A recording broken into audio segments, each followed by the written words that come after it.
ආයුබෝවන් washing machine එක ලෙඩවුනාම technician කෙනෙක් කෙනකන් දවස් ගානක් බලගින් ඕනි නෑ. අද මම එස්සල් ස්කිල් මාස්ටේකින් ඔයාලට කියල දෙනවා වොෂින් මැසින් එක කියන පොදු ලෙඩ 10ක් ගෙදරදීම හරියටම චික්කරලා හදාගන්න විදිහ. මේක බැලුවොත් ඔයාට සල්ලි වගේම කාලයක් ඉතිරි කරගන්න පුළුවන්. වතුර එන්නේ නැති එක. හේතුව ඉන්ලෙට් වෑල්ව එකේ ෆිල්ටර් එක හිරවීම. චෙක් කරන විදිහ මෙෂින් එකට වතුරේන බටය ගලවලා ඒක ඇතුලේ තියෙන පුඩි දැල මෙෂ් ෆිල්ටර් ප්ලයර් එකකින් එලියට අරම් බලන්න. කුණු හිරවෙලා නම් බ්‍රෂ් එකකින් සෝදලා ආපහුදාන්න.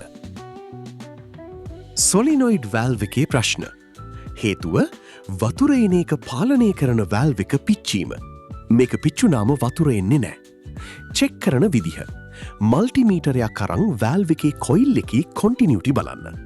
මීටර එකේ අගයක් පෙන්වන්නේ නැත්තං ඒක පිච්චිලා. වෝල්ටේජකත් බලන්න හරි වෝල්ටේජ කියන වනම් වැල්ව් එක අවුල්. අලුත් එකක් දාන්න. වතුර පිරෙන එක නතර වෙන්නේ නැති එක. හේතුව pressure sensor water level switch එකේ ප්‍රශ්නයක්. හෝ ඒකට සම්බන්ධ බටය බ්ලොක් වීම. චෙක් කරන විදිහ ප්‍රෙෂර් සෙන්සර් එකට එන සිහින් බටය ගලවලා ඒකට පිඹලා බලන්න.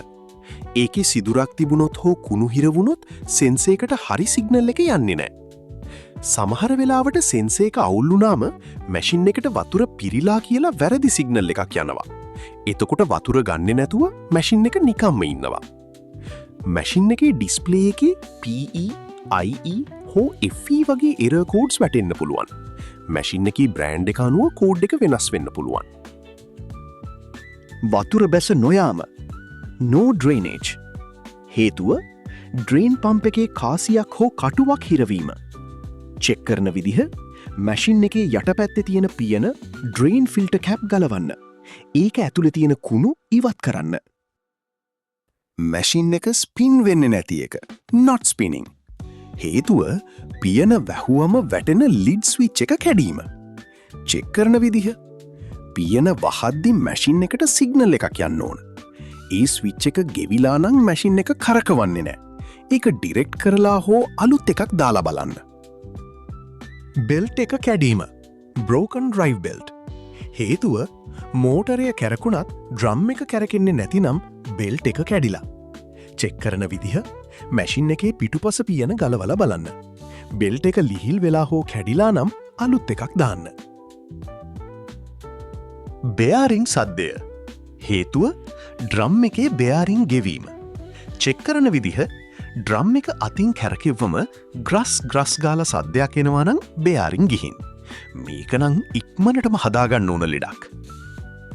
මැෂින් එක ගැහින එක. හේතුව සස්පෙන්ෂන් ස්ප්‍රිංස් හෝ ෂොක් ඇබ්සෝවර්ස් දුර්වලවීම. චෙක් කරන විදිහ මැෂින් එකේ ඩ්‍රම් එක උඩඉඳන් තද කරලා අතෑරියම ඒක ඕනාවට වඩා ගැහෙනවා නම් ෂොක් ඇබ්සෝවර්ස් මාරු කරන්න කාලය හරි. පවර් එන්නේ නැති එක. හේතුව ෆියුස් එක පිච්චීම හෝ PCB එකේ පවර් සප්ලයි කොටසේ දෝෂයක්. චෙක් කරන විදිහ මුලින්ම ප්ලග් එකේ ෆියුස් එක බලන්න. ඒක හොඳයි නම් PCB එකේ කැපෑසිටර් ඉදිමිලා හෝ පිච්චිලාද කියලා ඇසින් බලන්න. ටයිම එක සෞත්තු වෙලාද කියලා දැනගන්න කොහොමද? ඩයග්නෝසිස්. ටයිම එක කරකවනකොට සද්දයක් නැතිවීම. සාමාන්‍යයෙන් ටයිම එකක් කරකව්වාම ටික් ගාන සද්දයක් එන්න ඕනේ. ඒ සද්ද ඉන්නේ නැත්තං ඇතුළේ ගිය වීල් එක කැඩිලා. එක පැත්තකට විතරක් කැරකීම. මැෂින් එකේ ඩ්‍රම් එක දෙපැත්තට කැරකෙන්නේ නැතුව එක පැත්තකට විතරක් කැරකෙනවා නම් ඒක ටයිම එකේ තියෙන කොන්ටැක්ට් පොයින්ට් එකක් පිච්චුණු නිසා වෙන්න පුළුවන්. මෝටරය වැඩ නොකිරීම. පවර් එක එනවා. ඒ ටයිම එක දැම්මම මෝටරේ ස්ටාර්ට් වෙන්නේ නැත්තං ටයිම එක ඇතුළෙන් කරන්ට් එක පාස් වෙන්නේ නැහැ. ටයිම එක හිරවීම. එක තැනක ටයිම එක හිරවෙලා මැෂින් එක දිගටම වැඩ කරනවා නම් ඒකත් ටයිම එකේ ලෙඩක්. මේ වීඩියෝ එකින් ඔයාලා අලුත් දෙයක් ඉගෙන ගත්තා කියලා හිතනවා නම් වීඩියෝ එකට ලයික් එකක් දාන්න. ඔයාගේ යාළුවන්ටත් බලන්න ෂෙයා කරන්න. තවත් මේ වගේ ප්‍රායෝගික තාක්ෂණික වීඩියෝ බලන්න අපේ SL ස්කිල් මාස්ටර් channel එක subscribe කරලා තියාගන්න. ඒ වගේම මම අලුත් වීඩියෝ එකක් දාපු ගමන් ඔයාලට දැනගන්න පල්ලෙහා තියෙන බෙල් අයිකන් එකත් ක්ලික් කරන්න අමතක කරන්න එපා. මොනවා හරි ප්‍රශ්නයක් තියෙනවා නම් පල්ලෙහායින් කමෙන්ට් එකක් දාන්න මම උදව් කරන්නම්.